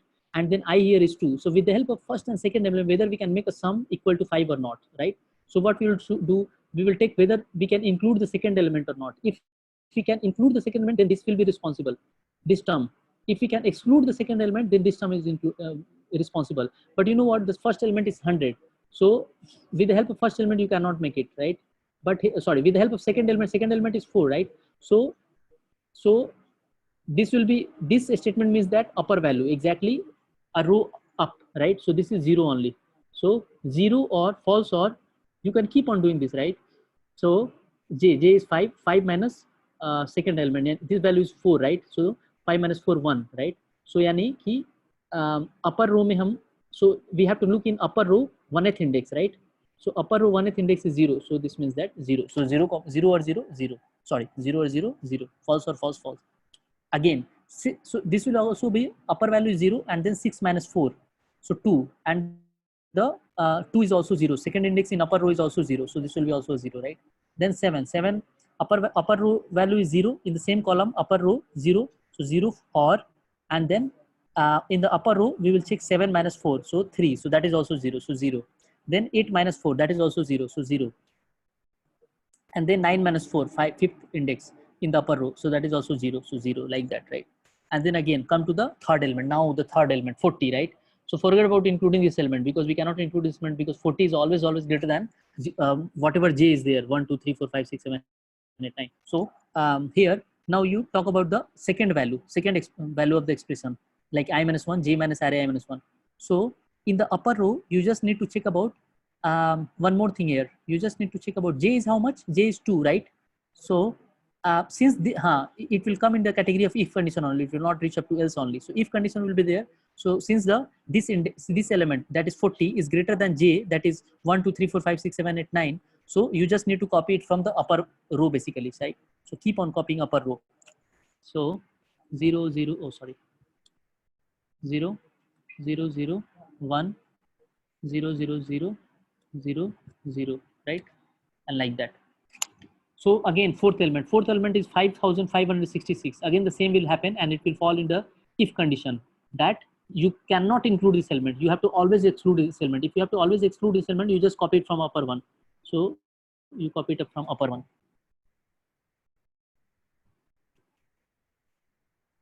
right? And then you come to the fifth element. Now the main gist is starting. So the fifth element is 5, right? So if it do not fall on the category of, for example, what is the first if condition? Array I minus 1. So 5 is so till the value where j is less than 5, it will again falls in the if condition, but after that it will not fall under the if condition, right? So till this one, till we are having j is equals to this one, it will be upper value, right? So upper value is like you just copy it from upper one, right? But now the moment it becomes 5, again it is not greater than, so how much j is, now j is 5, right? So see the if condition, since j is 5 and the array element is also 5, so it is not greater but it is equal, so it will come in the else part, right? So you will check whether to include or exclude this element. So first expression, first element of the expression, it says that exclude this element, so take the upper one. So upper one is 0, so 0 or, and then include this element. So if you will include this element, it will become 5 minus 5, right? J is 5, so 5 minus 5 0, and the 5 0 is 1, so 0th column value is always 1, right? So it will become 1, and then yeah, and then the j's value is 6. So in this way only you just keep on like calculating it, right? So if you want to exclude it, then the upper value 0 is false, and then if you want to include it, so it will be 6 minus 5, so 1. So you see the 1th column in the upper row, so 1th column in the how much, yeah, upper row, it will become this one, right? So it is 0, so this value will become 0, right? And then again upper value is 0, and then again 7 minus 5, so 2, so the index 2 in the upper row is 0, so it will be 0.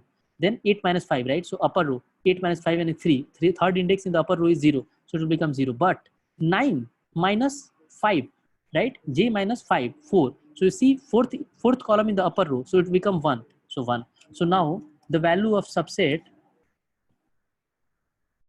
5 and 9 is true, right? You see the value is true, right? So if the value is true, then it means that it is true, or it is 1 basically, right? So that means that it is possible to make some 9 with the help of using all the 5 elements. And you see in the array also, if you can see that with the help of 4 and 5 you can make 9, right? So therefore this is the answer. All of you got it, what I'm trying to say? All of you, please post in the chat box whether you got it or not. For you guys, I just made an array. It takes a lot of energy to explain all this, and it's really like making an array, and all of you looks like you did not get it. Okay, one of you got it. How many people are there? At least 16 people are there, right? So at least 10 should, yeah, 2, okay. Come on guys, 3, all of you got it, 4, okay, all of you got it. What about the rest? Can we have approach that save the sum? Can we have approach that save the sum of element? Yeah, of course you can have the approach. All of you, please post in the chat box whether you got it or not. If you did not get it, please post what step you did not get it. I can repeat it again. Like after explaining this much, at least you should be able to get it. If you did not get it, please repeat. Please tell to me in chat box. I'll repeat it. So he's asking that, Ganesh is asking, can we have approach that save the sum? Exactly, you can have approach that basically checks the sum of that. We have an approach that save. Can we have approach that save the sum of elements? Can you please be more specific? What do you mean by when you say that save the sum of elements? Because that is a very generic statement that can mean a lot.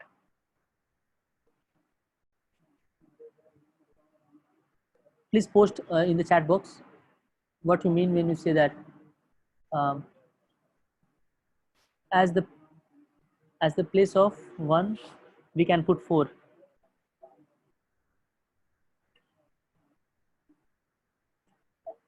At the place of 1, sorry, I did not get you.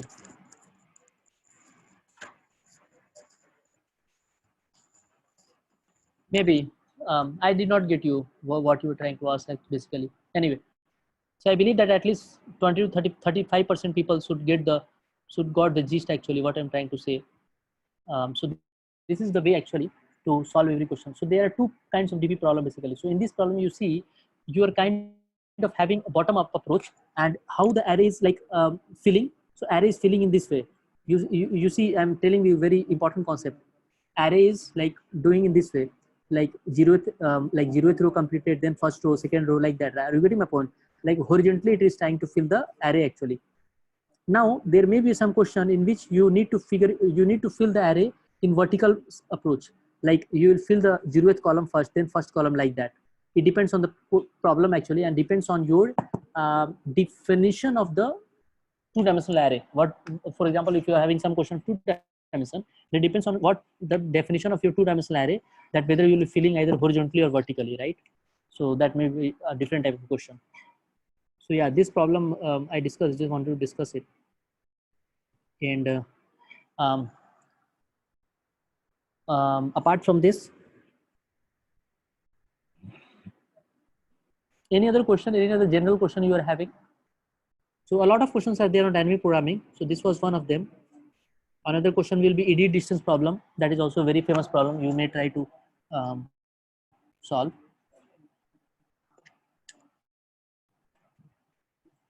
A staircase, yeah, those are easy problem.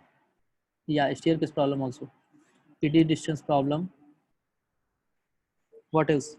Knapsack problem is also solved by DP. Knapsack. It seems to be difficult to you guys actually initially, but the moment you'll keep on practicing,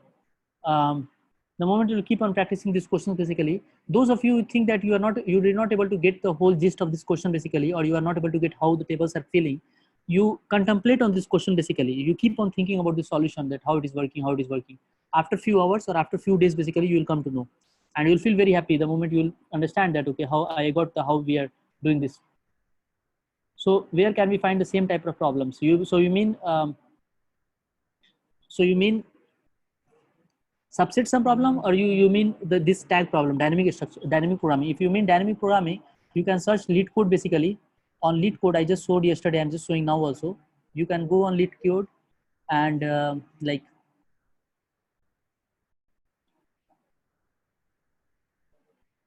you can search there.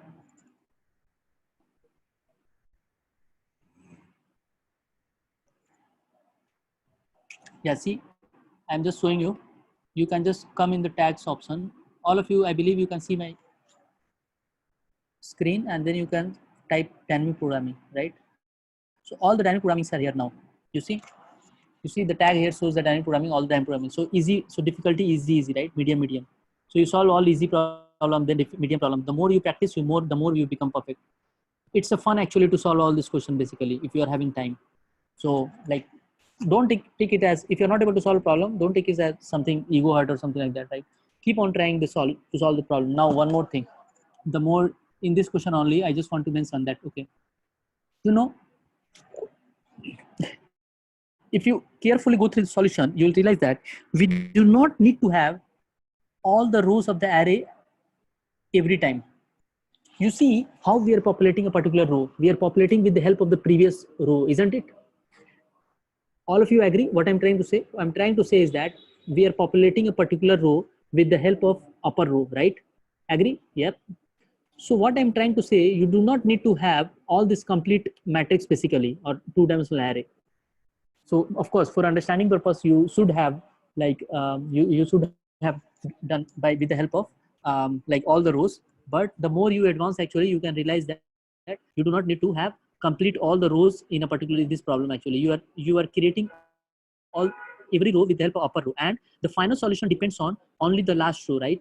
So what you can do the moment you can have one-dimensional array, or you can have two-dimensional array, but the number of rows will be 2 only, and you calculate it this row, and two row you're having, right? So first row solution will be in this. Now the second row solution will be stored in this, right? So this will be the second row. Now since you need only this row, not the upper one row, because you have already created this row, for third row, for the next row, you utilize the previous row only, right? And like that you keep on swapping basically, and then you'll be able to solve this question in a little less space with having a little less space complexity. So that was the thing. And then a lot of problems are there. Nutboard problem is there, and then substrate RAM problem we can also solve by backtracking basically, right? But you will not be having like backtracking is also one of the things. So therefore I was mentioning, someone asked now, so this session was all about the different types of algorithm. So this is the most important type of algorithm. Like DP is like mind-blowing simply, and the importance of DP is so much. In the case of competitive programming, the DP is the one, DP and tree, and there's some other ad hoc problems basically. These two you have to mastery basically. And then a lot of variations are there basically, subsets with some closest to 0, like that, right? So you go on either LeetCode, or you go on either like Geeks for Geeks. You can solve dynamic programming problems. The gist is that then we'll do graph algorithms. So we'll do only basic graph algorithm, as I mentioned, that we'll be doing BFS, DFS, and looking at the time constraint that we are having only 10 classes basically, and we have to finish all the data structure algorithm. So these are the two different subjects, and one subject in itself. What to speak about one subject? Let's speak about one topic in one subject. Let's talk about tree. So just to complete the tree data structure completely, you take few months basically, and so therefore we will not be able to go deep in a particular topic, right? But I want to mention that like DP is the most important topic. I mean, like for competitive program point of view, it is very important. Even for even for interview purpose, it is very important. Why? Because if a person is good in DS Algo, the interviewer is good in DS Algo, he will surely ask DP question, because he knows that DP is the gist. Like you cannot remember DP. Also, to write the solution of DP, it is not very tough. Just to think the recursive expression is tougher thing in DP, right? So so yeah, like DP problems are like amazing, mind blowing, right? So I got one notification. Oh, okay. Right. Anyone, any question related to company or something? I have 15 minutes, but I have spoken in such a way that I have no energy to speak more basically, right? So it took a lot of energy to draw that table, but yeah. In 10 minutes we cannot finish the ED distance, so I would just like to solve your problems basically now. Like if you have any specific doubt related to any company or any interview, or related to your placement, or related to packages basically, how much salary, or related to whatever, even the generic thing also in your life, that what will be the best strategy, like just a guide, what will be the best strategy for um, like for a particular student, actually for a particular branch basically, what he should do in future. These type of questions, whatever generic questions are there, I can answer, because like it took basically all of my energy basically to describe the table. Anyway, so I'll just take your doubts from the chat box. It will be generic doubts actually. Those of you who want to go, actually they can go. But yeah, maybe it will be useful for you guys, some of you guys basically. Uh, so yeah. Um, so ED distance problem is very easy. You can do like, other than campus placement, how we get to know? Good question. So since you are not from a college where a lot of companies will be kind of approaching you guys, right? So this is a very important question. That, so other than campus basically, so your question is, other than campus placement, how we will get placed in other companies basically, right? So this is your question. So other companies now, if your campus placement is done now and you want to still get placed, so first thing is that you keep preparing yourself in a better way, DS algo and basic like operating system and database and network questions, basic questions, right? And then you get in contact with the LinkedIn HRs basically. You make a very good account of yours on LinkedIn, and you keep connecting first of all with HRs, and then with the help of HRs you keep on messaging them that from every company. This is one of the way, because most of the companies don't take freshers basically, like they hesitate to take freshers basically in the first go, right? So they will not be able to take you as a fresher mostly. But if you are not getting in a standard company, there is another shortcut. Startups now is like small companies, or you can say startups, they pay you the similar salary only, but they can hire you, they can hire freshers basically, right?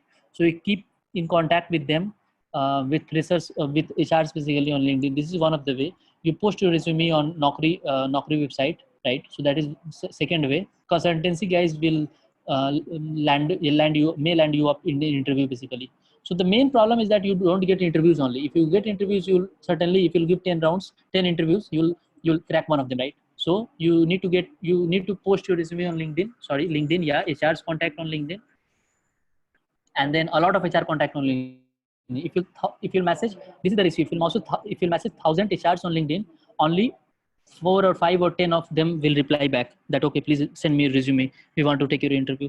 So like that. So you need to search in that way, or Naukri is their website, or at least get in some company, and then within 6 months or 5 months you can change again that company, like that. The moment you will get experience of 1 year or 6 months, it becomes very easy actually. The main problem is that fresher level, nobody wants to take fresher level actually, apart from campus and all, right? So yeah. um, so another question, 1 month for interview tips. 1 month for interview tips means that um,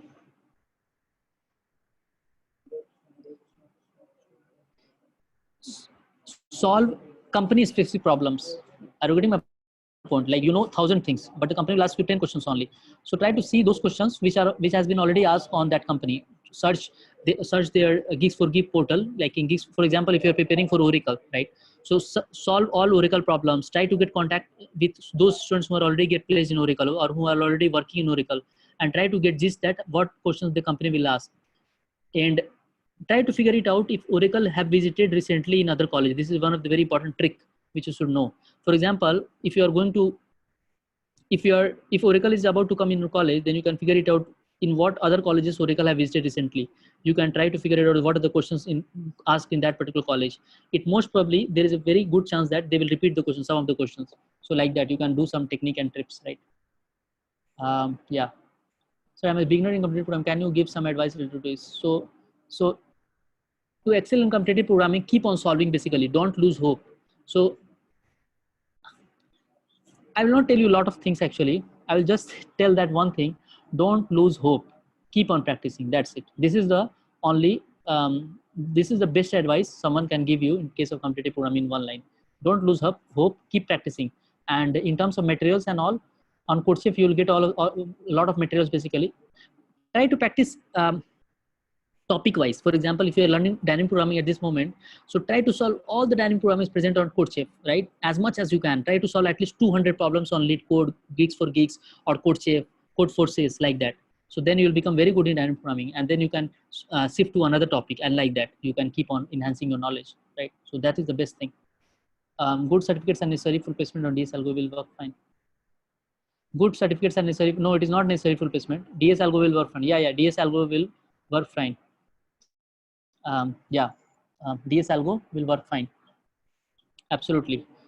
Certificates, even if you point something on resume that you know this thing, they're gonna ask you the questions about that topic, right? So it is a solution of a particular question, particular topic that matters the most. If you're not able to answer, let us say you mentioned that you have certificate in Python, but you are not able to answer the Python questions basically. So that will be a negative marking for you. So be careful. And if one is good in DS algo or any other skill, is it necessary to show certificates in that skill? Yeah, of course we can show certificates. Yeah, but will be kind of bonus thing, not a primary thing, isn't it? Like if one is good in DS algo, you can just mention in the interview that I'm good in DS algo. That is also a one very good technique I remember from my days. You know, like when I was in Kota, they used to say that one professor was there from Fiji, I think. He used to say like, not Kota, in Delhi only, I think. Yeah, he used to say like, if you know a particular topic very well, in the intro itself, try to introduce the topic. For example, how I will give my intro. I will say that, hey, suppose that I'm like entering an interview, right? And I want that I'm very strong in dynamic programming, or I'm very strong in some topic, right? And I want those guys to ask that question only, like questions from dynamic programming, right? Because it's best actually. Like they can ask you thousands of questions, different question, right? But if you're sure that you'll be able to solve a dynamic programming problem, then if somehow they are able to ask the EP question only, then you are lucky actually, right? So I'll introduce myself in such a way that they will ask DP questions. I can say like that, right? So I will say my intro as, so the first question mostly people ask that, give your intro, right? So I'll say that, let us say the name of the person is, John, let us say. So I'll say that, hi John, this is Abhilash Rudra, and I passed out, I graduated in 2016 from computer science department from this then so and so college. And you can say like, I started practicing about mathematical stuff. Yeah, you can say like this, I'm very fond of mathematical things. I started practicing about competitive programming, data structure algorithms from my first year. And I keep on, after practicing after a few years, I perform very well in competitive programming. I perform very well in ACM/ICPC Olympiad itself. I cracked many all India, basically all India competitions basically present on online platforms, let us say Hacker Earth. And I was in top 30 in Hacker Earth basically, in one of the monthly challenge there in the whole world basically, including more than 1,000 employees and participants. And like that. And you can say that I have keen interest in dynamic programming. The moment, yep, exactly. Ganesh, see, the Ganesh mentioned exactly the same thing. We have to keep the keyword in our intro. That's a very nice technique. And the moment you say, na, ki, I am very keen, don't say that I am very good at it. That seems awkward and that seems like you are doing so off and all, right? But say in a different way. You say that I have a very keen interest in dynamic programming. The moment you'll see, you'll say this student, na, the interviewer. So interviewer is having questions from every topic, and the moment you will give a hint to interviewer that you are good in DP, so he will keep on asking you DP question. Like at least he will start from DP question so that you will be comfortable actually. And here it goes. The moment they will ask DP question, like prolong the timing actually. Like keep on solving DP question for a long time and solve all the question and you will win actually, right? So this is one of the technique. Like one of the process I remember he used to say like in the interview, I will say that chemistry interview was there. He used to say that I'm very good in Mohs equation, Mohs formula and all those things. And he used to say that no matter what question he will ask, I will be able to answer it. I'm 100% sure because he has practiced a lot. Practice a lot means that a lot. He solved all the question on all the websites present on Mohs equation and all. He has solved all the questions of all the books present in the market of Mohs equation, right? So that much confidence if you are having, then you can mention the topic name or something like that, right? So that is one of the techniques. How to get job in Amazon. Same thing, prepare DS and algo most. Even if you fail in first time, you will be able to crack it second time, third time or like that. So keep on practicing DS algo. That is the trick. Any other question? I would just like to stop today here itself because another in interviews, salary I discussed to you guys, salary structure I discussed, interview a little bit I have keep on telling you different tips and techniques. And apart from that, do we need projects? Yeah, you do need at least one project. So what matters in the case of project is that you should be able to answer each and every keyword you have written in your resume about the projects. It should not be that, it should not be the case that I have written that I have completed one project in machine learning and I don't know what is machine learning, right? Or I've used a particular keyword in Android app and I don't know about that keyword, or I don't know about how to accomplish that thing, right? So if you're writing 10 words in your project, so you should be very, very much knowledgeable about those 10 keywords actually. You know why? Because see, there are infinite projects in this world, right? And the interviewer has it is mostly the case that interviewer do not have any idea about a project, what you have done actually. So what interviewer does is that he will pick a keyword from your interview and he will try to integrate from you that, okay, what this keyword mean, okay, oh, this is the meaning of the keyword, okay, how did you do this, okay, how, what was the alternative, and like that. So whatever keywords you are using, please write all the keywords in your very carefully in your resume and try to make a good resume basically, right? So like that. Good question. Any other question? Okay, guys. Like, I'll end here. Thanks, guys. Thanks to you all. For if you have any further question, you can just reach to me on communication skill. Yeah, you should be having good communication. At least you should be able to communicate yourself, right? You should not be able to make a pin drop silence for more few seconds, right? For example, I ask you a question and you're not able to answer. There is a pin drop silence in the interview room for 10 seconds or 20 seconds. That should not be the case. You should speak something at least, right? Like it should not be communication gap basically. And of course, you should be able to tell something about like you should be comfortable in English a little bit, right? So it depends person to person. Like for example, one of my friend, he was not very much strong in English, and the interviewer was also not very much strong in English. So he told to him that, okay, please answer in Hindi only, and he answered all the question in Hindi and he took it. So that was a kind of exception case, right? That is not a general case or something like that. So, but yeah, don't expect that kind of thing. So please practice. Like those questions will be famous, right? So in the HR round, no, you should not say that. In the first way only, you should not say that you don't know the solution. You should try at least something. Still you feel like, okay, the interviewer face or something like that is going in the reverse direction, then say that, okay, I don't know the solution. Then say, like, don't directly surrender, right? At least you should try something. But if you feel like it is going to be a negative mark, then you should say that, okay, I don't know the solution. Or if some interviewer is saying to you that if you don't know the answer, directly tell to me that you don't know the answer. Don't try to burgle me here and there. Then directly surrender to him. Say that I don't know the solution. If he's mentioning to you, if he's giving hint to you that please say directly no, then you can say no. Otherwise, you can try at least 1-2 statement and then you can like surrender, right? So like that, depending on the situation to situation, it varies. There is no generic yes or no rule. Yeah. What I was trying to say is that, yeah. So yeah, this is it. If you're having any further question, you can contact me on LinkedIn. I'm always open to questions. And best of luck to all of you guys for your competitive programming. Happy coding, and as well as for your interviews. Okay. Thank guys. I'm just ending this one. Thank you. Thanks a lot. Bye.